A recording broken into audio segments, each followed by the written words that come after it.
Hi, this is Brendan Davis from Bedrock Games and the Bedrock blog, and I'm here with Adam Balderstone for another episode of Bedrock and Balderstone.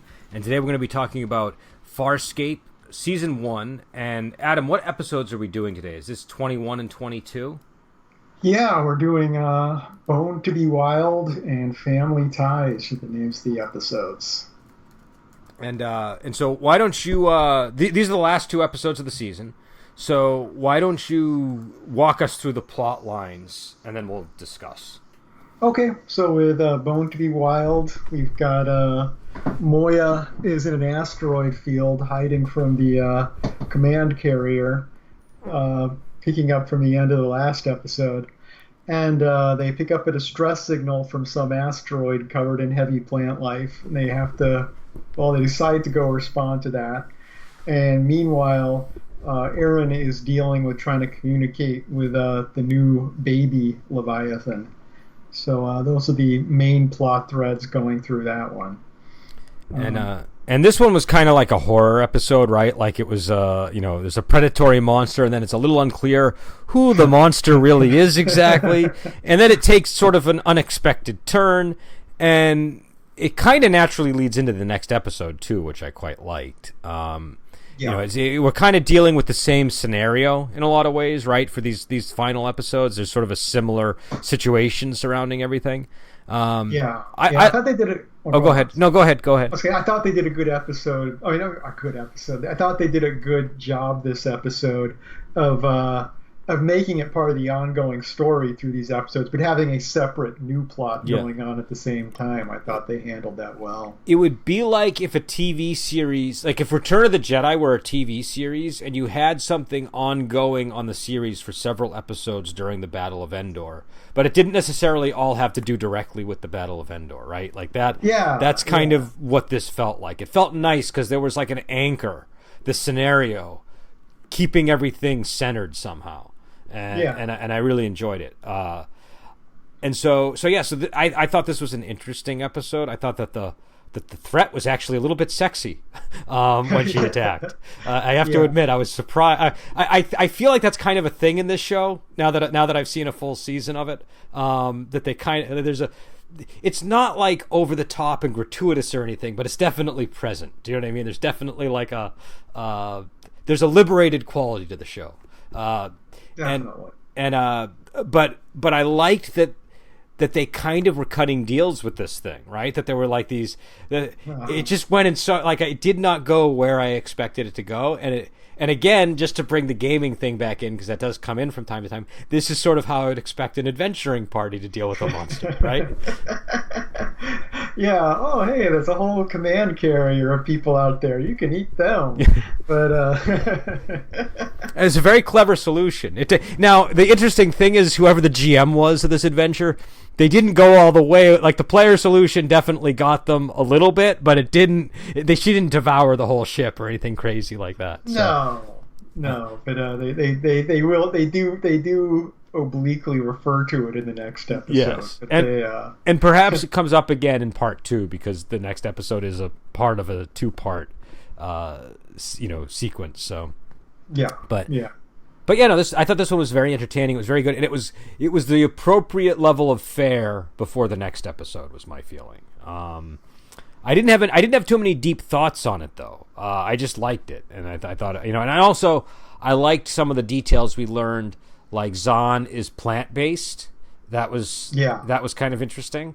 It's pretty obvious when you know it. Like through the whole series, it's like it's like watching it as I'm doing a rewatch. It's like, well, yeah, she's always been a plant. It's obvious, but they've never said it. Yeah. So now is the time it's actually confirmed. But yeah, she likes hanging out in sunlight and and solar flares and all that stuff. And it's come up throughout the whole season. And she rebukes Crichton for his human-centric ways. Animal-centric. Animal-centric. How animal-centric of you, Crichton. That's the line. Yeah. It was a cool episode, and I liked the moral gray operating in this one. Do you know what I mean? There was quite a bit of moral gray here. And the monster was still like a real legitimate threat, but the monster was just kind of doing its thing of survival, right? So it wasn't like a malicious entity, and it was willing to work with the humans, or with the sentient creatures. Yeah, I mean, it's she's an interesting character because it's like, yeah, it's not her fault. She just needs to eat, and she's only eating intelligent life because it's all that's left. But it's like, also you look at her story, and it's like she like ate. She's the last one left after they turned cannibal on each other. Yeah. So it's like she's a pretty harsh character. Yeah. She's the one that was so it's a really, really gray episode. Very gray. But yeah, she's actually played by Ben Browder's wife, by the way. Oh, really? The guy who plays Crichton. So okay, maybe that's why I thought it was sexy when she attacked him. Then, because it was because it makes sense. There would be a certain chemistry, right? And if I was an actor, right, and my wife got to play a character like that and got to like try to eat me, I know that there would be a gleam in her eye, right? Because she would enjoy it. So I think that's what I was picking up on. Now that you've told me that. Yeah. No, she actually recurs through the show in different roles too. Okay, that's good. Is this her first role, or this is her first one? Yeah. Okay, I'll keep an eye out for this lady. Though I don't. I mean, she was in such heavy makeup. I doubt I'd recognize her. That's why it's a challenge. Yeah. Even with the main act, like if I saw the actress who played Zahn, I probably wouldn't recognize her. Right. If I saw the actor who plays Dargo, I wouldn't recognize him. I'm sure, unless his voice is. Huh? Listen, even Chiana looks very different without her makeup. Even though she's got the least, heavy makeup, she still looks pretty different. Okay, yeah. Let me see if I can pull up the Farscape cast so I can see just how different people look. Because, oh wow, you're right. Chiana looks totally different. That is not anything like I expect Chiana to look. No. Diargo looks... Actually, he kind of does look like Diargo, though a lot more nerdy than I would expect Diargo to look. Well, he's been on the show actually without his makeup. Actually, has he? During that episode of Human Reaction, the one where they met the wormhole aliens, they kind of went to the fake version of Earth. Near the end, when Crichton's running around, kind of going crazy, he's realized it's a fake world, and he bursts into the men's room. One of the guys at the guy at the urinal is Dargo. So okay, that's funny. Yeah, he looks much more nerdy than I thought. You were anticipating. Yeah. But while we're talking about Chiana too, just another thing. This is the first episode with Chiana in the opening credits too. Oh, really? Yeah, she definitely seemed like part of the group by the end of these two episodes. I would say I accepted her more by the end. And actually, you know who also looks quite different without his makeup on is the guy who plays Scorpius. But he's wearing a mask, so I guess that's to be expected. So why don't we move into the next episode, which is it's the two-parter. What's the name of that episode? Family Ties. Which I don't know. Is that a reference to the TV show, or is that just a reference to the saying? I don't know. It could be either, I suppose. It's I was hoping for the Michael J. Fox cameo or something even a Michael Gross cameo would have been acceptable. The show opens with a slowly being painted family portrait of the cast. Yeah, but no, we didn't get any of that. I don't. If there's any Easter eggs referring to the show in it, I did not spot. Yeah, them. and this is a show that has lots of cultural references, and there was no Alex P. Keaton reference or anything. Oh. Yeah, before we move on, there is an Easter egg in the previous episode in Bone to be Wild, which is the herbalist guy, Bernie, who is the guy who collects the plants. Bernie Wrightson is the artist who originally did Swamp Thing. So it's like you look at that character and you think of Bernie Wrightson art. Oh yeah, I can see that. That's my theory. I haven't seen it spelled out anywhere, but I'm like, that's a Bernie Wrightson. Or it's a Weekend at Bernie's reference. But I think your theory is much more sound. I think mine's more sound. Yeah, I'm going with my theory. So what's the plot of this episode? The plot of this episode. In this one, Rigel. The episode begins with Rigel fleeing the ship, deciding to defect over to the Peacekeepers to sell everybody out. This bummed me out, seriously, by the way, but go on. Yeah, yeah. And I remember how I felt the first time watching it. And Crichton this comes up with a plan, a suicidal plan to load up a cargo pod full of explosives and attack the command carrier so everyone else can get away. The plan evolves and changes over the course of the episode. But and this is a interesting episode because there isn't a ton of action. A lot of it is encounters between the characters and them interacting with each other. But what'd you think of this one? Yeah, no, this was like a character-driven episode, I felt, because it was really kind of more drama-oriented. I felt more like I was dealing with Claudius type stuff than I was dealing with, like, say, Star Wars type stuff. Though there was still, there was stuff going on, like, the escape plan and everything, and it all kind of built to a head.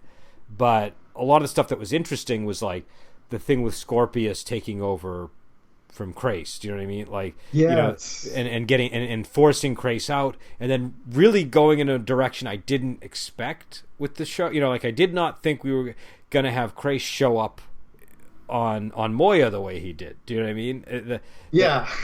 See, a twist, definitely. And then they twisted it again because then it was like, oh, they're setting it up so that he's going to become part of the crew now, which. Honestly, I don't think that would have worked because the vibe in the room was so strange with him there, right? But then he kind of goes off on his own, but he still is like, well, when we meet, I hope we have a different relationship than, Now, again, I don't know. Maybe that won't last long. But I thought it's more interesting than having them be hounded by Kreese over the whole series. I will say that. Yeah, he's become a wild card on the show at this point. Yeah.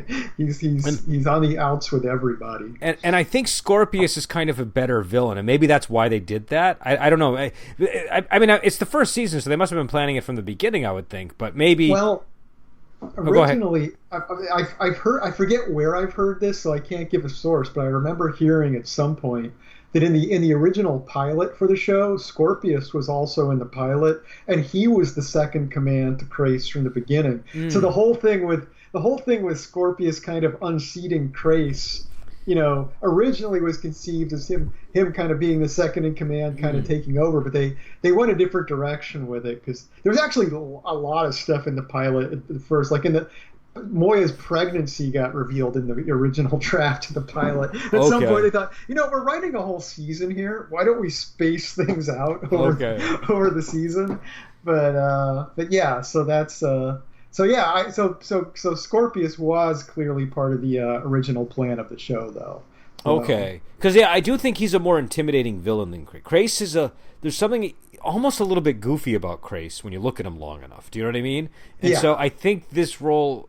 And again, maybe they'll undo all the stuff that they did this episode next season or something, and it'll go back to normal because older TV shows do sometimes do that. But I like the direction they went because I feel like it's a better role for him as a character. I feel like it kind of the chemistry kind of works better with him and the crew. I don't need to see him at the throats with everybody, for next several seasons. Yeah. It works too from the standpoint that it's almost, he kind of said his goodbye to Aaron and everything, and it's almost like he's kind of realized, he got forcibly recruited into the Peacekeepers, and it wasn't something he ever chose to do, and he wasn't really raised as a Peacekeeper. Yeah. It's almost like he kind of watching Aaron, he's decided, you know what? I can leave. Yeah, no, it's an interesting thing, and it kind of fits his character because he has been sort of rebelling against the structure. Like he's been doing what he wants, right? He hasn't been obeying. He's been orders. A renegade for most of the season. He murdered his own subordinate, right? Like he does not play by the rules. So it's kind of fitting for him. Now, the betrayal of Rigel, that was the one that I found. I was like, oh, Rigel, say it isn't so. Do you know what I mean? Like that was like, surely you have some other plan in place, But no, he was legitimately trying to sell them out. And I like though that when he went back, he he knew he had done wrong. Do you know what I mean? Like Yeah. And I just liked the way that Crichton was treating him in the wake of that. It was exactly the right thing to do, the way that he was handling it. Yeah, I agree. Yeah, I mean, because it's it works in a weird way. Because I mean, it could you could end up in a situation where it becomes implausible for them to ever want that character back again. But it's like somehow it all fits, and I think part of the reason it works is because they're all so desperate. I mean, Crichton's making a plan where he's going to blow himself up, and I feel like on some level I would think, well, yeah, it's not like we were going to be able to. It's not like us sticking together was necessarily going to help. So, I feel he basically destroys all of Scorpius's research, right? Like he blows up. Yeah. He blows up the atmosphere of the planet that it has a oil-based sea or something like that on the planet. Is what they said. Okay, which again. Like, just to bring it back to the gaming context, that's what players would do. If you give them an oil-based sea, they're going to blow it up, you know? They're going to blow it up. Yeah, yeah, exactly. Exactly. So, you know, and he used the fact that he knew Scorpius couldn't kill him because he needed the information that Crichton had in his head about the wormholes. So he used that against Scorpius, and Scorpius was aware that he knew that, and it made him furious, right? I love that scene of Scorpius, like, and he knew it. Yeah, that was very good.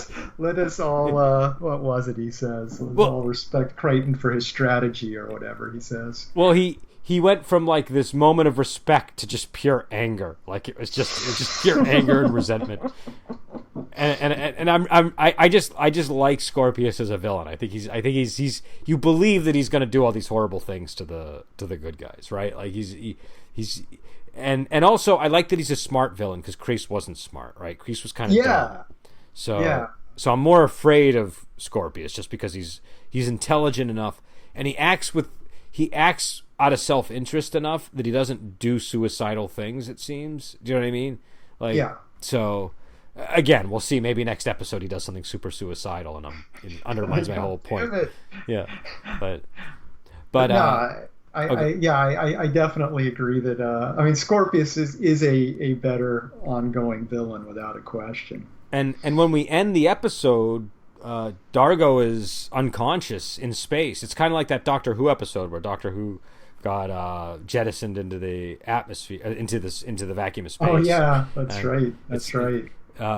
Now Crichton had on a spacesuit, but Dargo didn't, and I'm guessing because Dargo is more survivable. In that last.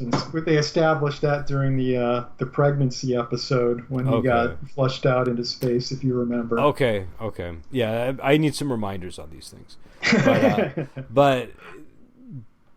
But yeah, but it is on a cliffhanger. Like Dargo might be dead, and we don't know until the next episode. So now, like, I have to watch the next episode. It was really dicey if the show was going to get renewed too. So that would have been a terrible thing. Because I've heard it said, like, you know, when they were filming this episode, there's this real kind of melancholy over the episode between the characters when they're all preparing for possibly their death or never seeing each other again. And part of that was the fact the show had not been renewed. Oh, okay. So part of it is almost real life bleeding in, where they're like, "Yeah, well, it's been great working with you." And I mean, the thing about that too is, do you remember the show Sledgehammer from the '80s? Yeah. You remember that, like, cop show, right? The parody cop show. Do you remember how the first season ended? I do remember. Yes. And then they got canceled, right? And they didn't have a second season. Am I correct? No, they did have a second season. They had a second season. My whole life, I thought they didn't have a second season, and I thought that's how the show ended. So for those who don't know, he blows up the city that the show takes place in, right? Like, he sets off a nuclear bomb. Yeah. He blows himself up, too. It's one of those, if I remember, it was one of those episodes where the hero is supposed to defuse a bomb or something. Was that the scenario that led to it? And boom. Yeah. So and that's because do you know how the next season started? No, because I don't, because I thought that the show, because I never saw the show again. I thought that it went off the air. It starts with an episode and there's a caption on the bottom: 5 years earlier. That is the most. That is not a solution. That is like a. that's even worse, right? Because that's confirmation. Yeah, my nephews actually just watched that show, so they it's fresh in my mind. We need to watch Sledgehammer on this program at some point, because it must be on one of the streaming services if my nephews are watching. Because I did not know that had and I remember loving that show when it came out, because it was so, for the time, it was so wacky. Do you know, it was a really wacky show. Yeah. I don't know if the comedy's aged very well or not. I don't know. I haven't actually watched it myself. I've just been talking about it with my nephews. But the protagonist was like a Dirty Harry type. He was like an over the top. Like, he just had, his gun was a solution for everything. If I remember, it was like Dirty Harry meets Naked Gun is kind of how I would describe the show. Yeah, that's the perfect description. But yeah, now the. But no, and this getting back to the episode, and we get I like a lot of the interpersonal scenes we get in this too. Like, well, I like Crichton's scene where he's recording, doing what he thinks is his last recording to his father, for example. I think that works pretty well as a nice callback to the first episode. Your wording is just loaded with spoilers, Adam. I think I can discern. What's gonna Crichton might survive. I think Crichton might survive now. I'm sorry. I apologize to the audience. I've given away something huge. Man. But we live in the Game of Thrones age now. Like, people don't necessarily expect the main character to survive. But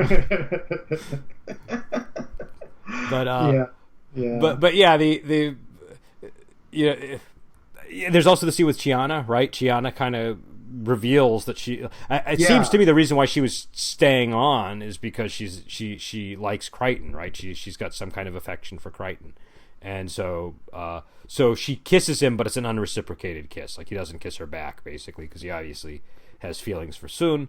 But I think also he just kind of sees Chiana as like a little sister role too. So I think there's multiple things going on. It's like he's not interested in the teenager, But she's not supposed to be that young, right? She's like I mean personality wise she is. I don't know why. Because he had her like acting like a courtesan at one point, so I'm assuming she's Yeah, I know. No, I mean, she's not supposed to be like underage, but I just mean she's younger. Definitely. Okay. I mean, she definitely has like a less mature personality than a lot of the other people. That's my point. Yeah, I mean, it's interesting too. Like you say, she has feelings for him, but it's like they're complicated. I mean, her comment is, she doesn't know of any other way to thank him. It's like an interesting comment about her personality. But she also, it looked like she loved him in that scene. Like, that seemed to be her. Oh, feeling. She definitely has affection for him. Yeah, I don't know. I'm saying it's interesting. But I was worried because the next scene, he tells her, just like, because she says like, you saved me, I don't know how to pay you back, and he says, just like pay it forward, basically, right? Like go and do good. And so then she makes food for everybody, but then I'm thinking like, Gianna's kind of like a crazy character. Like, they've established that she's sort of insane. So maybe she's like just gonna murder everybody because she figures Crichton must love one of these other women. So you know what I'm saying? Like, so I thought everybody was gonna die from that food.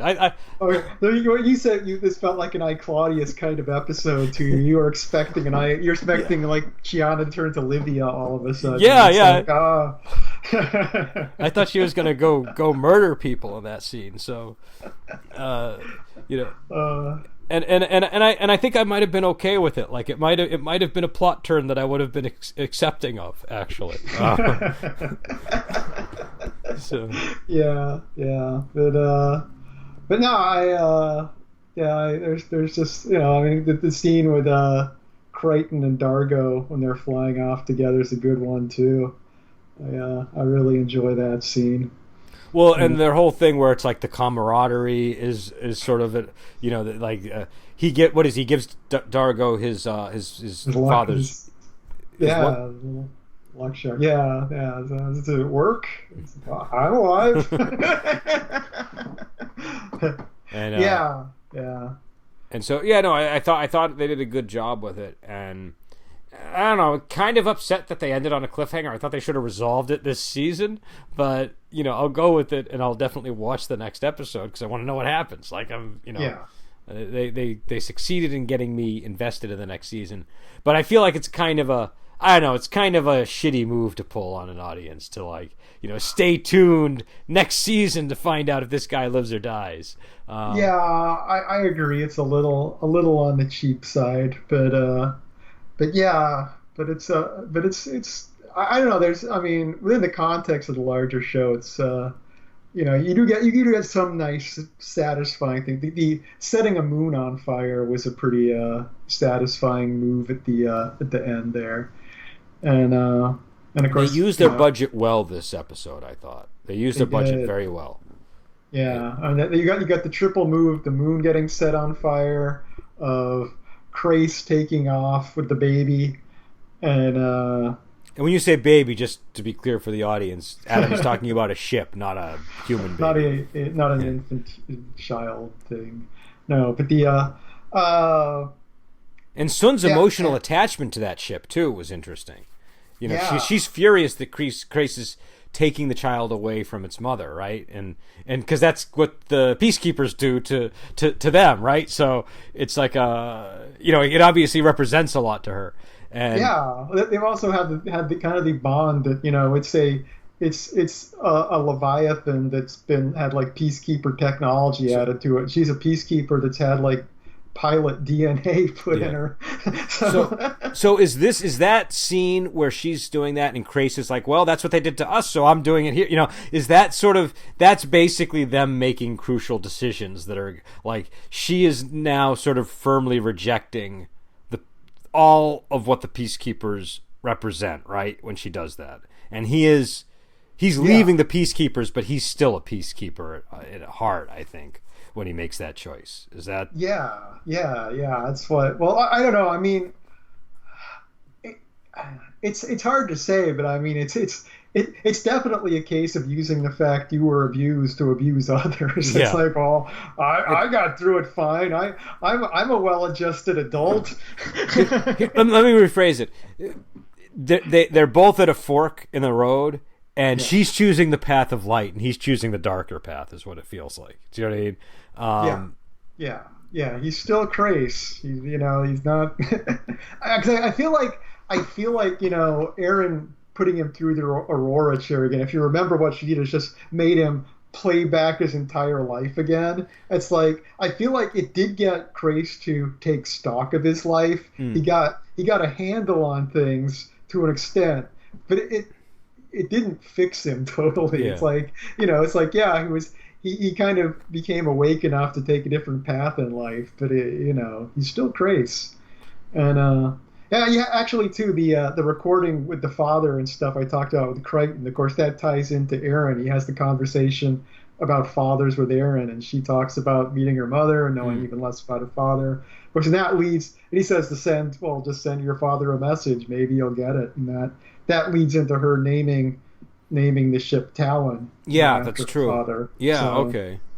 So it's kind of talking about changes in Aaron, it's like rejecting peacekeeper things. It's like she's been very anti-family for pretty much the whole episode. The whole episode where we're on the fake version of Earth.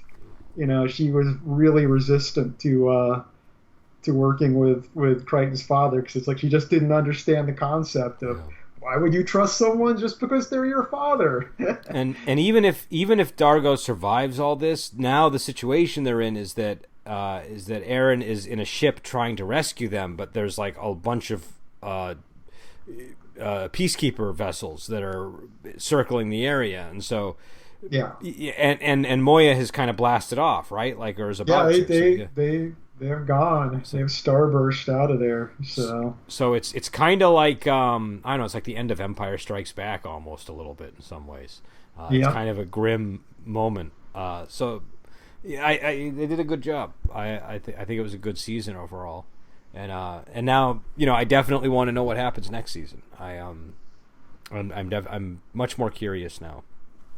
Yeah. Well, we'll get to season 2 soon. So, anything else to add about the episode? Any other thoughts or? No, I think I've covered pretty much all I had to say. Yeah. All right. So we will head out. I want to remind people that the Wushu Weekend podcast has a Patreon, and I would encourage people to check it out. If you go to any of the Wushu Weekend episodes, you can find the link there. It helps us get movies and stuff for the show. And we have a couple of episodes of Wushu Workshop up as well right now. I would encourage people to check out our discussion of Zodiac Fighters because it's kind of an interesting movie. And Adam and I will be back on. I guess we're going to do the next season, right? Unless we want to take a break.